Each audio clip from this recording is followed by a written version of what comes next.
ప్రతి ఎగ్జామ్‌కి ఖచ్చితంగా స్కోర్ చేసుకునే సబ్జెక్ట్ ఏదైనా ఉంది అంటే అది ఒక్క పాలిటీ మాత్రమే. అన్ని ఎగ్జామ్స్‌లో ఉంటది. ఈజీగా ఒకసారి చదివావంటే గుర్తెట్టుకోవచ్చు. ఒక 5, 6 టైమ్స్ మంచిగా రివిజన్ చేసావంటే ఎప్పటికీ మర్చిపోవు. ఇందులో ముఖ్యంగా మనం చదవలసిన ఇంపార్టెంట్ పాయింట్స్ అన్నిటిని కలిపి మా టీమ్‌తో ఒక మెటీరియల్ రాయించాను. ఆ మెటీరియల్ ఇప్పుడు ఇక్కడ మీకు స్క్రీన్ మీద కనిపిస్తుంది. ఇదే ఆ మెటీరియల్. ఇది కావాలనుకున్న వారు నాకు మెసేజ్ చేయండి. అయితే వీటి గురించి కొన్ని మాట్లాడదాం. వాట్ ఈజ్ వాట్ అన్నది. ఇక్కడ భారత రాజ్యాంగం రచించడానికి పూర్వం ఏం జరిగింది అంటే 1600 సంవత్సరంలో బ్రిటిష్ వారు భారతదేశంలోకి ఎలిజబెత్ వారి యొక్క పర్మిషన్ తీసుకొని ఈస్ట్ ఇండియా కంపెనీ రావడం జరిగింది. ఎప్పుడైతే ఈస్ట్ ఇండియా కంపెనీ భారతదేశంలోకి వచ్చిందో అప్పుడు ఏం చేశారు అంటే ఈస్ట్ ఇండియా కంపెనీ వారు భారతీయులతో గొడవపడి యుద్ధాలు చేసి ఇక్కడ స్థిరపడడం మొదలెట్టారు. అక్కడ జరిగిన 2 యుద్ధాల్లో మైల్ స్టోన్‌గా నిలిచిపోయిన యుద్ధాలు ఏదైనా ఉన్నాయి అంటే భారతదేశం యొక్క పాలన బ్రిటిష్ వారి చేతుల్లోకి వెళ్ళిపోవడానికి జరిగిన ఆ 2 యుద్ధాలు ఏంటి అంటే మీ అందరికీ తెలిసిందే. ఒకటి ప్లాసీ యుద్ధము, 2 బాక్సర్ యుద్ధం. ఈ 2 గుర్తుపెట్టుకోండి. ఎగ్జామ్స్‌లో అడుగుతున్నాడు. ఇవి 2 గుర్తుపెట్టుకోండి. ఇయర్స్ గుర్తుపెట్టుకోండి. ఓకే. ఇక్కడ నుంచే మీకు బిట్ పడే ఛాన్సెస్ ఎక్కువ ఉంది. ప్లాసీ యుద్ధం అంటే ఏ సంవత్సరంలో అడిగాడు, బాక్సర్ యుద్ధం ఇది గుర్తుపెట్టుకోండి. మీరు ఎక్కడైతే మనం అక్కడ తరైన యుద్ధాలు, రాక్షస తంగటి యుద్ధము ఇలా హిస్టరీలో ఇంపార్టెంట్ ఉంటాయి కదా. మొదటి పానిపట్ యుద్ధము, రెండవ పానిపట్ యుద్ధము, మూడవ పానిపట్ ఇవి ఎవరెవరికి మధ్య జరిగింది. తర్వాత ఇవి అలా అక్కడైతే ఎలా ఇంపార్టెంటో మనకి కూడా ఈ పాలిటీ చదువుతున్న క్రమంలో ఇవి మనకి ఇంపార్టెంట్ అనమాట. ఎందుకంటే ఇంకొక గుర్తు అన్నది గుర్తుండిపోవడానికి. ఓకే. ఇలా యుద్ధాలు జరుగుతూ ఉన్నాయి. ఇలా యుద్ధాలు జరుగుతున్నప్పుడు ఏమైంది అంటే వారి చేతుల్లోకి ఈ ప్లాసీ యుద్ధం జరిగింది కదా. తర్వాత ఈ ప్లాసీ యుద్ధం ఎందుకు జరుగుతుందంటే నేను చెప్పాను గత క్లాస్లోనే. ఇక్కడ సిరాజుద్దౌలా అనే రాజు ఆయన ఒకటి కలకత్తా చీకటి గది యుద్ధంతో 1756 జూన్ 20 అనమాట. అక్కడ జరుగుతుందన్నమాట. 143 మెంబర్స్లో దాదాపు 26 మెంబర్స్ ఏమో బతుకుతారు. మిగతా వాళ్ళందరూ చనిపోతారు. అలా అంత కుక్కింటాడు ఒకే రూమ్లోకేసి. అది జరిగేటప్పుడు అక్కడ ఎంటర్ అవుతాడు రాబర్ట్ క్లైవ్, ఆర్కాట్ వీరుడు. ఆయన ఎంటర్ అయిన తర్వాత అక్కడ స్టార్ట్ అవుతుంది. ఆ తర్వాత జరిగిన యుద్ధమే ప్లాసీ యుద్ధం. ప్లాసీ యుద్ధం తర్వాత తదనంతరం మళ్ళీ 1764లో జరుగుతుంది బాక్సర్ యుద్ధం. ఈ బాక్సర్ యుద్ధం యొక్క ఫలితమే అలహాబాదు సంధి అనమాట. ఎప్పుడు జరుగుతుంది అంటే 1765 ఆగస్టు 16వ తేదీన ఇక్కడ అలహాబాద్ సంధి అనేది జరుగుతుంది. ఈ సంధితో ఏం జరుగుతుందంటే బెంగాల్ సుబా అంటే బెంగాల్, బీహార్, ఒరిస్సాలో పన్నులు వసూలు చేసుకునే అధికారం బ్రిటిషర్స్కి వెళ్ళిపోతుంది. ఇక్కడ తర్వాత దీన్ని నష్టంగా జరిగింది. తర్వాత వాళ్ళ నుంచి డబ్బులు కట్టించుకోవడం ఇదంతా జరుగుతుంది. మీకు హిస్టరీ పాయింట్ ఆఫ్ వ్యూలో నేను చెప్తాను. ఇలా జరుగుతున్న క్రమంలో 1 బై 1 ఈస్ట్ ఇండియా కంపెనీ గుప్తాధిపత్యాన్ని కబ్జా చేసుకుంటూ వస్తున్న క్రమంలో అప్పుడు ఇన్ఫర్మేషన్ మొత్తం ఇలా జరుగుతున్నప్పుడు వెళ్ళిపోతుంది ఎవరికి అంటే ఎలిజబెత్ వన్కి. అప్పుడు ఎలిజబెత్ వన్ ఏం చేస్తుంది అంటే రే బాబు ఇలా కాదు వ్యవహారం. సో ఈస్ట్ ఇండియా కంపెనీ యొక్క వ్యవహారాలు బాలేవు అనేసి గమనించి వీరు ఏం చేశారంటే ఒక రెగ్యులేటింగ్ చట్టాన్ని తీసుకురావడం జరుగుతుంది. ఫస్ట్ ఆ రెగ్యులేటింగ్ చట్టం ఆధారంగా వచ్చిన చట్టాలే మనకి 1773 రెగ్యులేటింగ్ చట్టం. ఈ రెగ్యులేటింగ్ చట్టం రావడానికి కారణం ఇంకొక వ్యక్తి ఇక్కడ మీరు గుర్తుపెట్టుకోవాలి. ఎవరు ఆ వ్యక్తి అంటే బుర్గోయిన్ కమిటీ సిఫారసులు అన్నమాట. అంటే ఈ రెగ్యులేటింగ్ చట్టం కంటే ముందు ఒక రహస్య కమిటీని నియమిస్తే ఏం జరుగుతుందో ఒకసారి భారతదేశంలో మీరు ఒక లుక్ రండి అని చెప్తే అప్పుడు బుర్గోయింగ్ అనే ఆయన వస్తాడు, పెద్ద మనిషి.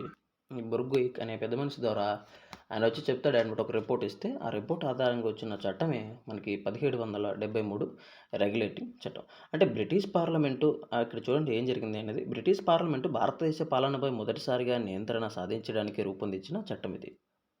ఏం చెప్తున్నాడు ఒక మాటలో అంటే అరే బాబు బ్రిటిష్ పార్లమెంటు భారతదేశం పాలనపై మొదటిసారిగా నియంత్రించడానికి ఒక చట్టం చేసుకున్నారని చెప్తుంది. ఈస్ట్ ఇండియా కంపెనీ అవినీతి ఆర్థిక సంక్షోభ పెరుగుతాయి చట్టం తీసుకొచ్చారు. ఇందాక చెప్పానుగా, ఇక్కడ జరుగుతున్న అవినీతి, ఆర్థిక సంక్షోభం, ఇక్కడ జరుగుతున్న కార్యాలు, వ్యవహారాల కోసం బొర్గోయి కమిటీ వేస్తారు. ఆ బొర్గోయి కమిటీ ఇచ్చిన రిపోర్ట్ ఆధారంగా ఈ చట్టం వచ్చింది. ఇది క్లియర్. ఇక్కడ జరిగింది ఇంకా ఏంటి అంటే ఇక్కడ ముఖ్యాంశాలు ఏంటి చూడండి, క్లియర్గా ఇచ్చాను. బెంగాల్ గవర్నర్ జనరల్ ఆఫ్ బెంగాల్గా మార్చారు. ఇది గుర్తుపెట్టుకోండి. అప్పటి యొక్క ఎవరు అంటే గవర్నర్ జనరల్ వారన్ హేస్టింగ్.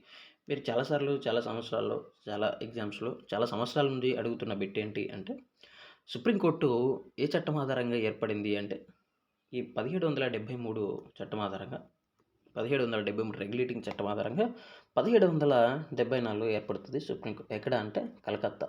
మనకి 1840లో ఏర్పాటు చేయబడిన సార్ విలియం కోట ఉందిగా, ఆ విలియం కోటలో ఏర్పడుతుంది అనమాట. ఇది గుర్తుపెట్టుకోండి. పాలిటీ నువ్వు ఎలా చదవాలంటే, ఒక యాస్పిరెంట్గా నేను చెప్తున్నాను, హిస్టరీని, పాలిటీని అన్నీ మొత్తం నువ్వు కంపేర్ చేసుకుంటూ చదువు, చాలా ఈజీగా ఉంటుంది నీకు. ఒక్కసారి సుప్రీంకోర్టు కలకత్తాలో ఏర్పడింది. ఎక్కడ ఏర్పడింది అంటే విలియం కోట ఎప్పటిగా 1840. మళ్ళీ ఒకసారి అలా హిస్టరీలోకి లుక్ వేయాలి. ఇలా చదువుకుంటూ వెళ్ళు, మంచిగా సబ్జెక్ట్ వస్తుంది, ఖచ్చితంగా జాబ్ వస్తుంది. అలాగే బొంబాయి, మద్రాస్ ప్రెసిడెంటీలు బెంగాల్ గవర్నర్ ఆధీనంలోకి వచ్చాయి. మీకు నేను క్లాస్ చెప్తున్నప్పుడు చెప్పాను, లైవ్ క్లాస్లో ఇలా మ్యాప్ వేసేసి చెప్పాను అనమాట. తర్వాత భారత పరిపాలనపై బ్రిటిష్ పార్లమెంట్ మొదటిసారిగా నియంత్రణ సాధించింది. ఇక్కడ మొదటి గవర్నర్ జనరల్ ఎవరు అంటే వారన్ హేస్టింగ్. మొదటి సుప్రీంకోర్టు ఇక్కడ కలకత్తా. తర్వాత ఈస్ట్ ఇండియా చట్టం అనేది ఒక చట్టం వచ్చింది. బ్రిటిష్ ప్రభుత్వం ఈస్ట్ ఇండియా కంపెనీపై మరింత నియంత్రణ ఈ చట్టం ద్వారా తీసుకొచ్చింది. బ్రిటిష్ ప్రభుత్వం ఈస్ట్ ఇండియా కంపెనీపై మరింత నియంత్రణ తీసుకొచ్చింది. ఇక్కడ చూడండి, ఇంకోటి ఇక్కడ ముఖ్యాంశాలు ఏంటి అంటే, ఈస్ట్ ఇండియా చట్టం చాలాసార్లు అడిగిన బిట్ అండి ఇది. ద్వంద్వ పాలన, డ్యువల్ గవర్నమెంట్, ఇది చాలాసార్లు అడిగారు. సో ఇది గుర్తుపెట్టుకోండి. ద్వంద్వ పాలన ప్రవేశపెట్టబడింది ఏ చట్టం ప్రకారం అంటే ఈస్ట్ ఇండియా చట్టం ప్రకారం. ఓకే. బోర్డ్ ఆఫ్ కంట్రోల్ను ఏర్పాటు చేసింది. అంతకుముందు కోర్ట్ ఆఫ్ డైరెక్టర్స్ అనేది అన్నారు. ఇక్కడ మీరు గుర్తుపెట్టుకోవాల్సింది ఈ 2 పాయింట్స్.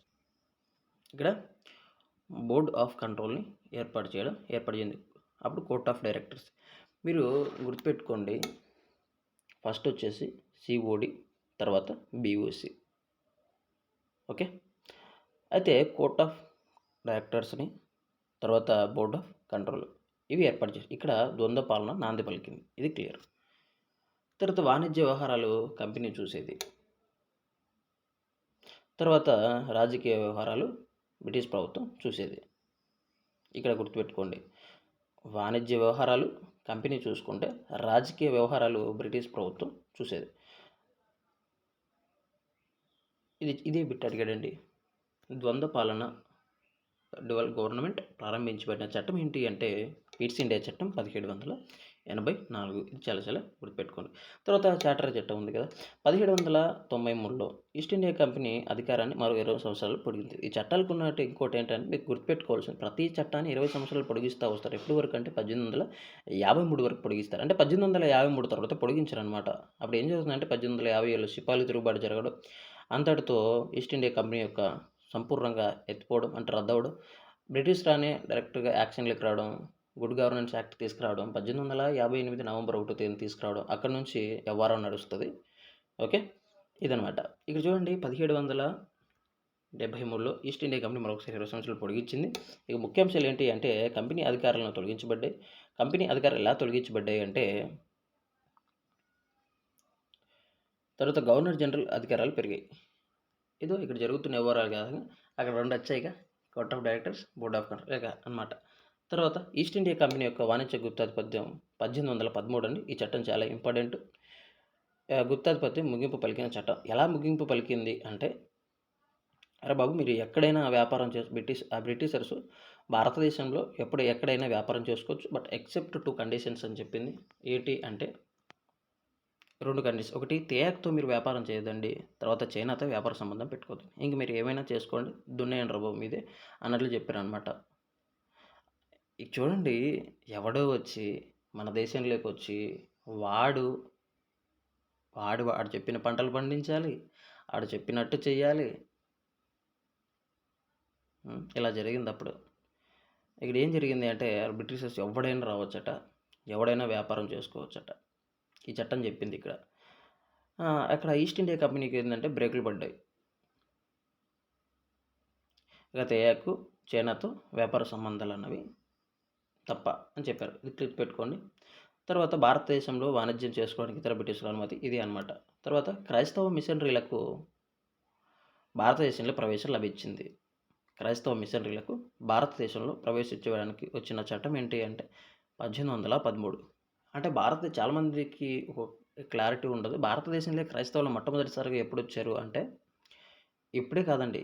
ఇక్కడ క్రైస్తవ మిషనరీలకు ప్రవేశం అయితే భారతదేశంలోకి మొట్టమొదటిసారి క్రైస్తవులు ఎప్పుడొచ్చారంటే జాగ్రత్తగా వినండి. నీకు భారతదేశ చరిత్ర చదువుతున్నప్పుడు మౌర్యులు, తర్వాత పల్లవులు, ఆ తర్వాత పార్థియన్లు అనే వాళ్ళు పరిపాలించడం జరుగుతుంది దక్షిణ భారతదేశంలో. ఈ పార్థియన్లు భారతదేశంలో పరిపాలిస్తున్నప్పుడు ఇక్కడ ఒక రాజు ఉంటాడు. ఆ రాజు పేరు ఏంటి అంటే గోండో ఫెర్నికస్ అనే ఒక రాజు ఉంటాడు. గోండో ఫెర్నికస్ అనే ఒక రాజు ఉంటాడు. ఈ రాజు ఆస్థానానికి భారతదేశంలోకి క్రైస్తవులు ఎలా వచ్చారంటే, ఈ రాజు ఆస్థానంలోకి యేసుక్రీస్తుకి 12 మంది శిష్యులు ఉంటారు క్రైస్తవ్యం ప్రకారం, బైబిల్ ప్రకారం. ఆ 12 మంది శిష్యుల్లో ఒక ఆయన ఉంటాడు. ఆయన పేరు తోమా. ఆ తోమా అనే వ్యక్తి గోండో ఫెర్నికస్ అతని ఆస్థానంలోకి రావడం అక్కడ మొదలవుతుందన్నమాట. ఇదంతా ఎప్పుడు జరుగుతుంది అంటే క్రీస్తు శకం 72 ఆ టైం పీరియడ్‌లో జరుగుతుందన్నమాట. ఇది గుర్తుపెట్టుకోండి. ఇలా క్రైస్తవ్యం అప్పుడు భారతదేశంలోకి మొదటిగా ప్రవేశించింది. అయితే అలా అంత పెద్దగా వ్యాప్తి చెందలేదు. కానీ తర్వాత ఈ 1813 చట్టం ద్వారా క్రైస్తవ మిషనరీలకు భారతదేశంలో ప్రవేశించడం అనుమతి ఎప్పుడైతే వచ్చిందో అప్పటి నుంచి ఎక్కువైపోయింది. ఇదే అండి ఈరోజు క్లాసు. జాగ్రత్త చదవండి. ఈ పీడిఎఫ్ చాలా ఉంది. చాలా పెద్ద పీడిఎఫ్ ఇది. పాలిటీని మొత్తాన్ని క్లియర్‌గా మా టీం అంతా కలిసి కష్టపడి రాశారు. నీట్‌గా చట్టం ఏంటి అనేసి చట్టాలు, ఆర్టికల్స్, తర్వాత వచ్చేసి కాలక్రమం, పార్లమెంట్ అంటే ఏంటి, ఇలా క్లియర్‌గా ప్రతీదీ ఆర్టికల్‌తో సహా ఇలాగ నీట్‌గా రాశారు. మీకు కావాలనుకున్నవారు మనకు మెసేజ్ చేయండి. మా టీం మీకు రిప్లై ఇవ్వడం లేదా నేను రిప్లై ఇవ్వడం జరుగుతుంది.